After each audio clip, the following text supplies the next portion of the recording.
এই মায়ের কোল খালি করার রাজনীতি বাংলার মানুষ আর দেখতে চায় না। বাংলাদেশের টাকা বিদেশে পাচার করবে, বিদেশে বেগমপাড়া তৈরি করবে, এটার বাংলার জনগণ ছাত্র জনতা দেখতে চায় না। এর পরিবর্তন আমাদেরকেই করতে হবে। এই পরিবর্তনের জন্যই যদি আবার প্রয়োজন হয় আমরা আবার রক্ত দেব, আমরা জীবন দেব, তারপরে দেশকে সুন্দর দেশ করার জন্য রাজপথে থাকবো। থাকার জন্য কে কে রাজি আছো? নারায়ে তাকবীর, আল্লাহু আকবার স্লোগান তুলতে হবে। ইসলামী আন্দোলন বাংলাদেশ যুব আন্দোলন কনভেনশন থেকে আমরা ঘোষণা করছি, আমরা পিয়ার সিস্টেমে ওই নিম্নকক্ষ বলেন উচ্চকক্ষ বলেন সব সেক্টরেই পিয়ার সিস্টেমে নির্বাচন হতে হবে। প্রত্যেকটা ভোটারের তাদের ভোটের অধিকার বাস্তবায়িত হবে। বাংলাদেশের জাতীয় সরকার হবে, নারে আমাদের আন্দোলন করার প্রয়োজন হলে আন্দোলন করব, সংগ্রাম করব, পিয়ার সিস্টেমে নির্বাচন বাস্তবায়ন করে ছাড়বো ইনশাআল্লাহ। ইসলামী আন্দোলন বাংলাদেশের সহযোগী একটা সংগঠন ইসলামী যুব আন্দোলন আজকে ঐতিহাসিক সরোয়ার্দী উদ্যানে আজকের যে যুবকরা যে সম্মেলন আমাদেরকে উপহার দিয়েছে, আমি বলবো ঐতিহাসিক ময়দানে ঐতিহাসিক যুব কনভেনশন। লক্ষাধিক যুবক উপস্থিত হয়েছে, আমি যেটা অনুমান করেছি এবং যতটুকু তথ্য আমার কাছে আছে।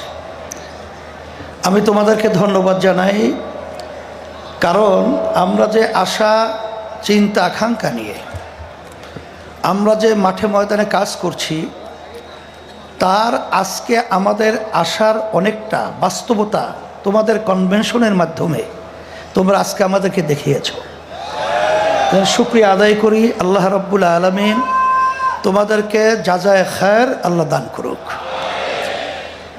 কথা বেশি লম্বা না করে, যেহেতু আসরের নামাজের সময় একেবারে এসে গেছে, আমি যুব কনভেনশনের মাধ্যমে আমি তোমাদের সামনে যে আয়াত শরীফ তেলাওয়াত করেছি, আয়াতের মাধ্যমে মূলত বোঝাতে চাই, আল্লাহ রাব্বুল আলামিন বলেছেন জেহাদ করো করার মতো। আজকে তোমরা জানো বাংলাদেশ সহ তামাম দুনিয়ার মধ্যে যে নীতি আদর্শ বাস্তবায়নের চেষ্টা চলছে, সেই নীতি আদর্শের মাধ্যমে মূলত দুনিয়াতে শান্তি ব্যক্তি পর্যায় থেকে শুরু করে সমাজ রাষ্ট্র কখনো দেখে নাই, কোনো দিন পায় নাই, পাবে না। একমাত্র একটা নীতি আদর্শ, যেই নীতি আদর্শের নাম হলো ইসলাম। আজকে ইতিহাস পড়লে আমরা দেখব ইসলাম নীতি আদর্শের মাধ্যমেই শান্তির গ্রান্টি দুনিয়াতে, আখেরাতে মুক্তি। তার বাস্তবতা আপনারা দেখেছেন। আমাদের দাদু যে কথা বলেছেন, এই হিন্দু ঐক্যজোটের সভাপতি, তিনি ইসলামী আন্দোলনের ব্যাপারে বলেছেন যে আমরা দেখেছি সেই ৭১ থেকে শুরু করে ইসলামী নীতি আদর্শ যারা আমরা লালন করি, আমাদের কি চরিত্র, আমাদের কি আদর্শ, আমাদের কি কার্যক্রম। যেহেতু সে বলেছে, নতুনভাবে আমার আলোচনা করে বোঝার কোনো প্রয়োজন হয় না। এখন কথা হলো এতটুকুই যে সামনে আমাদের জাতীয় নির্বাচন আসবে। এই নির্বাচনের মধ্যে সবচেয়ে এই নীতি আদর্শ বাস্তবায়নের জন্যে উল্লেখযোগ্য ভূমিকা পালন করতে হবে যুবকদের। কারণ আল্লাহ রাসূল সাল্লাল্লাহু আলাইহি ওয়াসাল্লাম যুবকদের ব্যাপারে দোয়া করেছেন যে যুবকরা ইসলামের সহযোগিতা করেছে, তার বাস্তবতাও তোমরা বাস্তবে মাঠে দেখিয়ে আমাদেরকে সেই কথা আল্লাহর হাবিবের বাস্তবায়ন দেখাবা। কি এটাকে আমরা আশা করতে পারি? আলহামদুলিল্লাহ। তাহলে কি করতে হবে? তোমরা তো জানো, তোমাদের সভাপতি তিনি বলেছেন যে আমাদের কেন্দ্র পর্যায় পর্যন্ত আমাদের শক্তি বাড়াতে হবে। তাই শক্তি বাড়াতে হলে আব্বাজান রহমাতুল্লাহি আলাইহি তার যে ঘোষণা ছিলেন ঐতিহাসিক, যে মাসে কমপক্ষে 4 জনকে তোমরা দাওয়াত দিবা ইসলামের পক্ষে নিয়ে আসার জন্যে। সেখানে সেন্টার ভিত্তিক প্রত্যেকে যদি আমরা মাসে 4 জনকে আমরা সেই সেন্টার ভিত্তিক দাওয়াতের মাধ্যমে ইসলামের পক্ষে তৈরি করতে পারি, আমার মন বলছে সেদিন বেশি দেরি নয় যেই বাংলাদেশের মধ্যে রাষ্ট্রীয় পর্যায়ে ইসলামী নীতি আদর্শ আল্লাহর রহমতে বাস্তবায়ন হবে। এই কাজটাকে আমরা করতে রাজি আছি। আল্লাহ আপনি কবুল করে নেন। সাথে সাথে আমি বিশেষ করে 53 বছর স্বাধীনতায় যারা দেশ পরিচালনা করেছে তাদের নতুন কিছু বলার মতো, বাংলাদেশের মানুষকে নতুনভাবে কিছু উপহার দেওয়ার মতো নতুন কোনো কথা তাদের মধ্যে নাই, আর দিতেও পারবে না। কারণ আমরা সেটা দেখে ফেলেছি। গ্রাম্য একটা কথা আছে যে ওই গোদা পা দিয়ে যে লাথি মারবার শক্তি থাকে না, এটা আমাদের জানা হয়ে গেছে।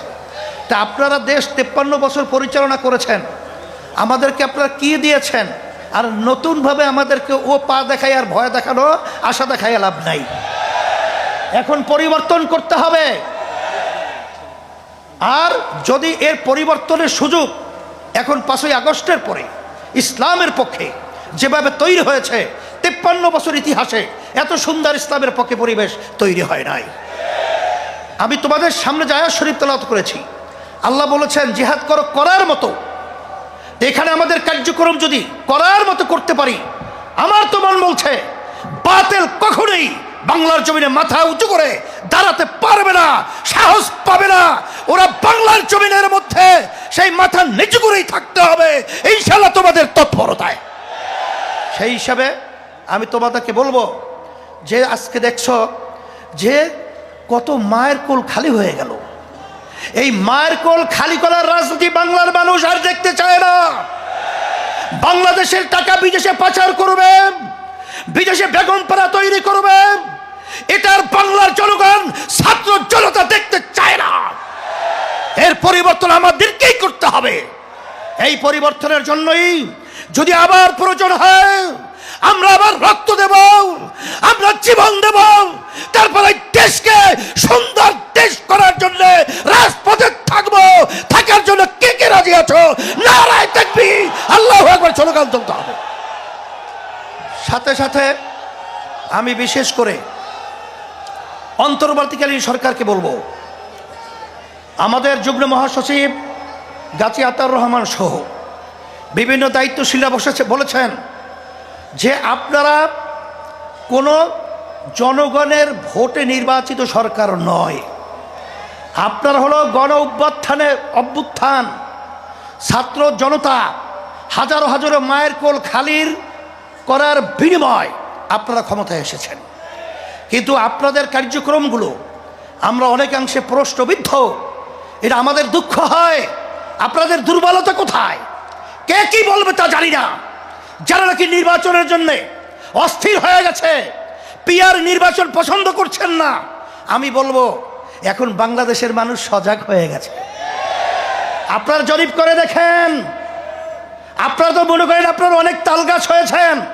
আসলে আপনাদের মায়ের পায়ের নিচে মাটি নেই, মাটি কিন্তু সরে গেছে।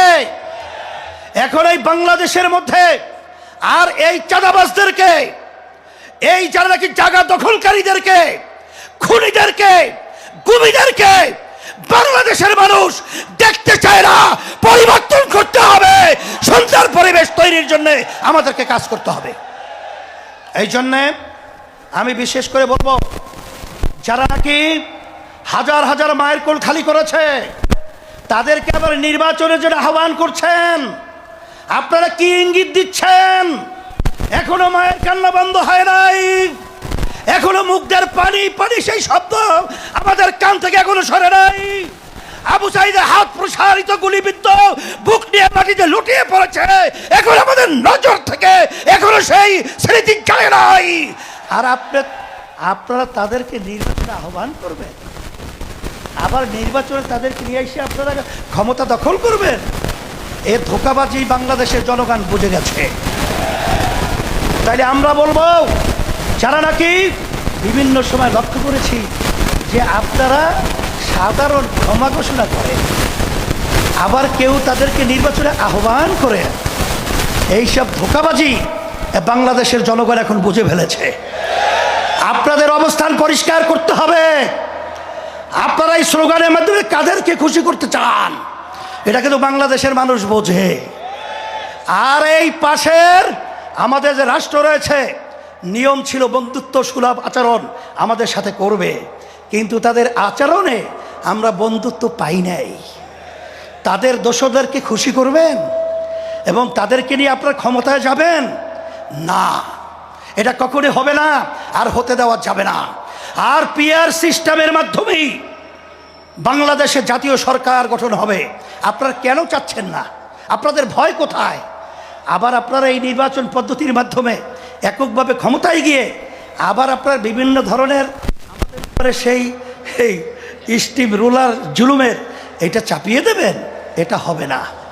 এই জন্য পিআর সিস্টেমে যদি নির্বাচন না হয়, ইসলামী আন্দোলন বাংলাদেশ যুব আন্দোলন কনভেনশন থেকে আমরা ঘোষণা করছি, আমরা পিআর সিস্টেমেই ওই নিম্নকক্ষ বলেন উচ্চকক্ষ বলেন সব সেক্টরেই পিআর সিস্টেমে নির্বাচন হতে হবে।